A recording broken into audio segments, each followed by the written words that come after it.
Finally আমেরা কুঠিতে printed Eid card চলে এলো। আসলে ব্যস্ততার কারণে একদমই সময় পাচ্ছি না এগুলো যে ভিডিও করে দেখাবো।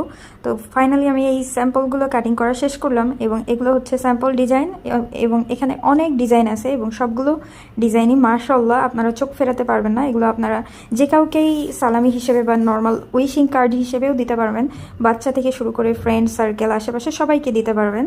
আর কোয়ান্টিটির ব্যাপারে যদি বলি, আপনাদের উপর সেটা ডিপেন্ড করবে। আপনারা যদি চান এক পিসও নিতে অবশ্যই নিতে পারবেন, কিন্তু সেই ক্ষেত্রে ডেলিভারি চার্জের দিকে আপনাদেরকে খেয়াল রাখতে হবে। আপনারা যদি ডেলিভারি চার্জ দিয়ে এক পিসও নিতে চান আমার কোনো সমস্যা নেই। আর এই কার্ডগুলো আপনারা পাচ্ছেন মাত্র 10 টাকা করে পিস, অনলি 10 টাকা। আপনারা চাইলে বাল্ক কোয়ান্টিটিতেও নিতে পারবেন, কোনো সমস্যা নেই। আর পেপার বা কোয়ালিটির কথা যদি বলি, তাহলে এটা হচ্ছে আমাদের প্রিন্ট করা আর্ট কার্ড পেপার, যেটা 350 গ্রামের সেটাতে। সো পেপার কোয়ালিটি আলহামদুলিল্লাহ ভালো, আপনারা নর্মাল A4 সাইজ বা অন্য কোনো প্রিন্টেড কপি না। তো তাড়াতাড়ি ইনবক্সে অর্ডার করুন এবং সবাইকে জানাই আবারও রমজানের শুভেচ্ছা। রমাদান মুবারক।